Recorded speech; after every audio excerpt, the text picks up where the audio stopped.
الحمد لله الذي جعل الشمس والقمر بحسبان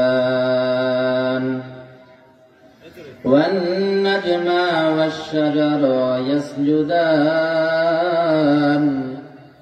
كما فضل زمانا على زمان وإنسانا على إنسان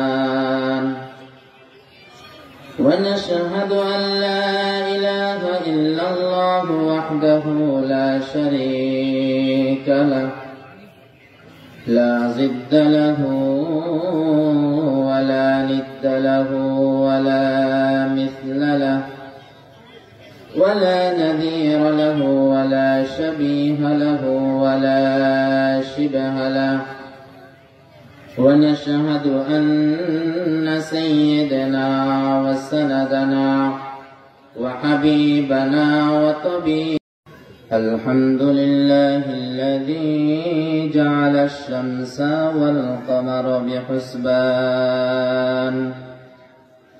والنجم والشجر يسجدان كما فضل زمانا على زمان وإنسانا على إنسان ونشهد أن لا إله إلا الله وحده لا شريك له لا ضد له ولا ند له ولا مثل له ولا نذير له ولا شبيه له ولا شبه له ونشهد أن سيدنا وسندنا وحبيبنا وطبيبنا وطبيب قلوب ربنا ومولانا محمدا عبده ورسوله أما بعد فأعوذ بالله من الشيطان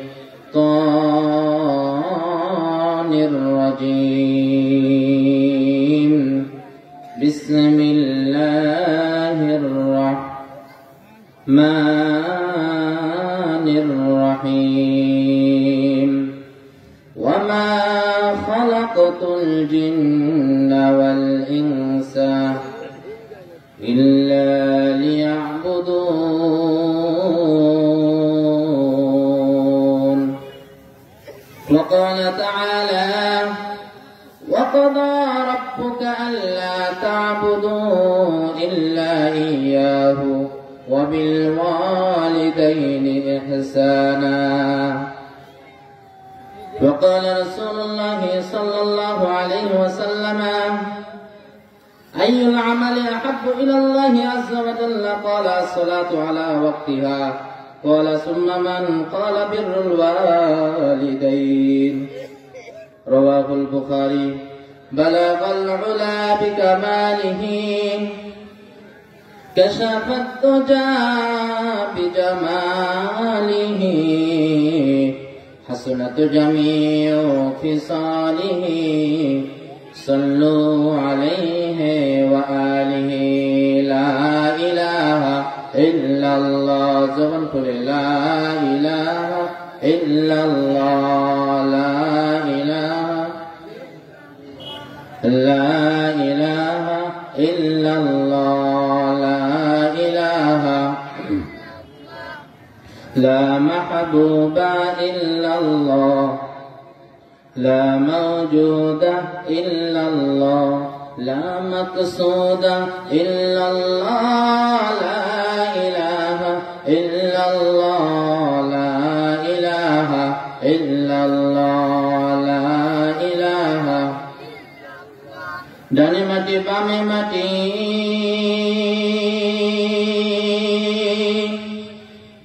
আমার নিচে মাটির বিছানা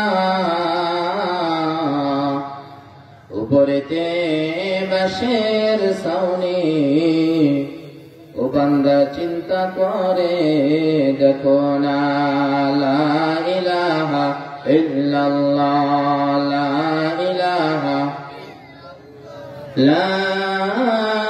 ইলাহা ইল্লাল্লাহু মুহাম্মাদুর রাসূলুল্লাহ সাল্লাল্লাহু আলাইহি ওয়াসাল্লাম। আলহামদুলিল্লাহ, এই মহতী মাহফিলের সম্মানিত সভাপতি, বিশেষ অতিথিবৃন্দ, মুআজ্জাজুল মুকাররম, জাতির মাথার মুকুট, ওয়ারাসাতুল আম্বিয়া হযরতে উলামায়ে কেরাম, দূর দূরান্ত থেকে আগত আল্লাহ পাকের আশিকিন, জাকিরিন, শাকিরিন, মুহিব্বিন, মুরব্বিয়ান ইজাম, কলিজার টুকরা আমার সমবয়সী যুবক বন্ধুগণ ও পর্দার আড়ালে অবস্থানরত সম্মানিত মা ও বোনেরা, দয়াময় আল্লাহ তাআলার দরবারে লাখো কোটি শুকর ও সুজুদ, যে মহান রব্বে করিম এই ফিতনার জামানায় কুরআন ও সুন্নাহর ভিত্তিতে সহিহ তরিকায় কিছু কথা বলার ও শুনবার জন্য তৌফিক দান করলেন। এই জন্য নিয়ামতের শুকর আদায়তে সকলে জোরে সোরে বলি আলহামদুলিল্লাহ। লক্ষ কোটি দরুদ ও সালাম সাইয়্যিদুল মুরসালিন, ইমামুল মুরসালিন, শাফিউল মুজনাবিন, খাতামুন নবিয়্যিন, সাইয়্যিদুস সাকলাইন, শাফি মাহশার, সাকে কাউসার, আকায়ে নামদার, মদিনা কে তাজদার, আফতাবে নবুওয়াত, ফখরে মওজুদাত, সাইয়্যিদুল মাখলুকাত, বিশ্বনবী জনাবে মুহাম্মদুর রাসূলুল্লাহ সাল্লাল্লাহু আলাইহি ওয়াসাল্লামের উপর। প্রিয় ভাইয়েরা আমার, পবিত্র কোরআন থেকে মাত্র আমি 3খানা আয়াত তেলাওয়াত করেছি। আল্লাহ পাক রব্বুল আলামিন পবিত্র কোরআনে 6666 খানা আয়াত নাযিল করেছেন, বলুন সুবহানাল্লাহ। তার ভিতরে সূরাত যারিয়াতের 56 নম্বর সূরা 51 নম্বর আয়াতে আল্লাহ পাক রব্বুল আলামিন বলেন, ওয়ামা খালাকাতুল জিন্না ওয়াল ইনসা ইল্লা লিয়াবুদুন।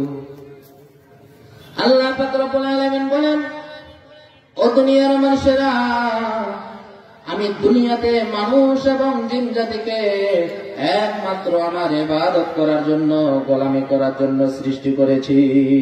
সুবহানাল্লাহ।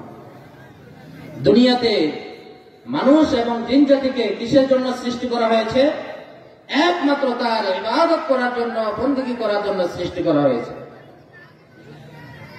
প্রিয় ভাইয়েরা আমার, আল্লাহ পাক রব্বুল আলামিন যখন আপনাকে আমাকে সৃষ্টি করে রূহের জগতে, সমস্ত রূহগুলোকে, আলমে আরওয়াহের রূহের জগতে আমাদের রূহগুলোকে একত্রিত করে প্রশ্ন করেছিলেন, আলাস্তু বিরাব্বিকুম, আমি কি তোমাদের রব নই? আমরা সকলে বলেছিলাম কালু বালা, হ্যাঁ অবশ্যই অবশ্যই আপনি আমাদের রব। সুবহানাল্লাহ। প্রিয় ভাইরা আমার, আজকে দুনিয়াতে এসে দুনিয়ার চাকচিক্য দেখে, বাড়ি গাড়ি, সুন্দরী নারী দেখে আল্লাহর হাকিকতকে ভুলে গেছি। কিন্তু একদিন অবশ্যই অবশ্যই আমাদেরকে তার কাছে ফিরে যাইতে হবে, ঠিক কিনা? আল্লাহ পাক রব্বুল আলামিন বলেন, ওয়ালাকাদ যারা'না লিজাহান্নামা কাসীরাম মিনাল জিন্নি ওয়াল ইনস লাহুম কুলুবুন লা ইয়াফকাহুনা বিহা, ইলা আখির আয়াত। আল্লাহ পাক রব্বুল আলামিন বলেন, আমি যাদের চক্ষু দান করলাম, চক্ষু দ্বারা সে দেখে অথচ আমার কোরআন পড়ে না, কান দিয়েছি, কান দিয়ে সে দুনিয়া সবকিছু শ্রবণ করে, মসজিদের মুয়াজ্জিন সাহেব আযান দেয়, মসজিদে গিয়ে নামাজ আদায় করতে হবে, এটা সে ফিকির করে না। এক কথায় যারা শুনেও শুনে না, বুঝেও বুঝে না, তারা মানুষ নয়, তারা মানুষ নয়, তারা হলো জানোয়ার। নাউযুবিল্লাহ। শুধু তাই নয়, বালহুম আদল, বলছে তারা জানোয়ারের চাইতেও নিকৃষ্ট। নাউযুবিল্লাহ। প্রিয় ভাইরা আমার, আমি যে পবিত্র কোরআন কারীম থেকে সূরাতুল বানী ইসরাঈল 17 নম্বর সূরা 23 এবং 24 নম্বর আয়াত পড়েছি, এখানে আল্লাহ পাক রব্বুল আলামিন বলেন, وقضى ربك ألا تعبدوا إلا إياه وبالوالدين إحسانا হে আমার পালনকর্তা, তোমার পালনকর্তা আদেশ করেছেন যে তোমার পিতামাতা ছাড়া অন্য, তোমার আল্লাহ ছাড়া অন্য কারো ইবাদত বন্দেগী করা যাবে না। আর একমাত্র ইবাদত করতে হবে কার? একমাত্র ইবাদত বন্দেগী করতে হবে কার? আল্লাহ। আল্লাহ পাক রব্বুল আলামিন বলেন, তোমার পালনকর্তা রব, তোমার রব ব্যতীত অন্য কারো ইবাদত বন্দেগী করা যাবে না। ওয়াবিল ওয়ালিদাইনি ইহসানা, পিতামাতার সাথে ইহসান করবে, পিতামাতার সাথে ইহসান করবে। এই আয়াতে কারিমাতে আল্লাহ পাক রব্বুল আলামিন 6টা মেসেজ দেয়, শিক্ষা দেয়। খুব মনোযোগ দিয়ে শুনবেন। অতি সংক্ষেপে 6টি মেসেজ দিয়ে আমি চলে যাব আপনাদের কাছ থেকে। আল্লাহ পাক রব্বুল আলামিন বলেন, ওয়াবিল ওয়ালিদাইনি ইহসানা, তোমার পিতামাতার সাথে তুমি নম্র ব্যবহার করবে। ইহসান শব্দের অর্থ হলো তাদের সাথে সুন্দর আচরণ করবে। তুমি নিজের জন্য, নিজের ছেলের জন্য, স্ত্রীর জন্য, মেয়ের জন্য যা তুমি ভালো মনে করো, তোমার মায়ের জন্য, পিতার জন্য তা তুমি অবধারিত করবে। কিন্তু বর্তমান সমাজে এমন অনেক আছে না নাই, যে নিজের ছেলে মেয়েকে যেভাবে দেখে পিতা মাতাকে আজকে বৃদ্ধাশ্রমে রেখে আসছে। প্রিয় ভাইরা আমার, আপনি আপনার পিতামাতার সাথে যেমন আচরণ করবেন, ঠিক তেমনি ভাবে তোমার সন্তানেরাও তোমার সাথে তদ্রূপ আচরণ করবে। এই জন্য সব সময় আমরা পিতামাতার সাথে সদ্য ব্যবহার করবো। রাজি আছি না নাই? আল্লাহ পাক রব্বুল আলামিন বলেন, যারা পিতামাতার সাথে সদ্য ব্যবহার করবে, আল্লাহর নবী বলেন, ওয়াহুমা জান্নাতুকা ওয়া নারুকা, এই পিতামাতাই তোমার জন্য জান্নাতের কারণ হবে, এই পিতামাতাই তোমার জন্য জাহান্নামের কারণ হবে। তার মানে আপনি যদি পিতামাতার সাথে সদ্য ব্যবহার করেন, ভালো ব্যবহার করেন, তাহলে অবশ্যই আপনি জান্নাতের মেহমান হয়ে যাবেন। বলুন না সুবহানাল্লাহ। আর যদি পিতামাতার সাথে নাফরমানি করেন, পিতামাতার আনুগত্য না করেন, তাহলে অবশ্যই আপনাকে জাহান্নামের কাঠগড়ায় দাঁড় করতে হবে। প্রিয় ভাইয়েরা আমার, তাই মানে সব কাজ মানবো এমনটা নয়। আল্লাহর নবী, বিশ্ব নবী রাহমাতুল লিল আলামিন জনাবে মুহাম্মদ রাসূলুল্লাহ সাল্লাল্লাহু আলাইহি ওয়াসাল্লাম ১৫০০ বছর আগে বলে গেছেন, লা তাআতা লিমাখলুকিন ফি মাসিয়াতিল খালিক, সৃষ্টিকর্তার নাফরমানির কাজে সৃষ্টিকর্তার কোন সৃষ্টিজীবের নাফরমানি কোন করা যাবে না। সৃষ্টিজীবের আদেশে সৃষ্টিকর্তার কোন নাফরমানি করা যাবে না। পিতামাতা আমাকে আদেশ করবে, যত ভালো কাজ আছে, শরীয়তে জায়েজ আছে, নির্দ্বিধায় সন্তানের জন্য মেনে নেওয়া ওয়াজিব। বলুন না সুবহানাল্লাহ। কিন্তু নাজায়েজ কাজে যদি কখনো আদেশ করে, তুমি এখন নামাজ পড়বে না, এখন তুমি কোরআন পড়বে না, তাহলে এই আদেশ মানা যাবে না। সর্বাগ্রহে সবার উপরে আমার আল্লাহ পাক রব্বুল আলামিনের আদেশকে ফলো করতে হবে, ঠিক কিনা? প্রিয় ভাইরা আমার, এই আয়াতের ২য় নাম্বার শিক্ষা হলো, ফালা তাকুল্লাহুমা উফ, তোমার পিতামাতার সাথে এমন নম্রভাবে ব্যবহার করবে, তারা যেন কখনো উফ শব্দটা পর্যন্ত না বলে। তাদের সাথে তো ধমক দিয়ে কথা বলা যাবে না, উফ শব্দটা যেন না বলে। এইভাবেও তার সাথে কোন প্রকার জোরে কথা বলা যাবে না। ওয়ালা তানহারহুমা, এবং কখনো তাদেরকে ধমক দেওয়া যাবে না। তাদের সাথে এমন আচরণ করতে হবে যেন নম্রভাবে কথা বলা হয়, এবং কখনো যেন আমার কথার আওয়াজকে ধমকি সহকারে না হয়। কেননা মানুষ যখন বৃদ্ধা হয়ে যায়, তার জ্ঞান আস্তে আস্তে লোপ পেয়ে যায়, বিভিন্ন চাওয়া পাওয়া আপনার কাছে দাবি দাওয়া করতে থাকবে, আপনাকে ধৈর্য সহকারে শুনতে হবে, কখনো বিরক্ত হওয়া যাবে না। এই জন্য কখনো রাগে ধমক সহকারে কথা আসতে পারে, এটা যেন ভুলেও না আসে। এটা কার আদেশ? এটা কার আদেশ? আল্লাহর আদেশ। প্রিয় ভাইরা আমার, ওয়াকুল লাহুমা কওলান কারীমা, বরং তোমার কথাগুলো হবে নম্র, এমন সদাচরণ শিষ্টাচারপূর্ণ, যেন তোমার পিতামাতা তোমার কথা শুনে খুশি হয়ে যায়। প্রিয় ভাইরা আমার, ৫ নম্বর আল্লাহ তাআলা বলেন, واخفض لهما جناح الذل من الرحمة وقل رب ارحمهما كما ربياني صغيرا واخفض لهما جناح الذل من الرحمة পিতামাতার জন্য নিজ নিজ দয়া, নিজ পাখা, নিজ অনুগ্রহ যত কিছু আছে, ক্ষমতা আছে, সবকিছু পিতামাতার জন্য বিলীন করে দিতে হবে।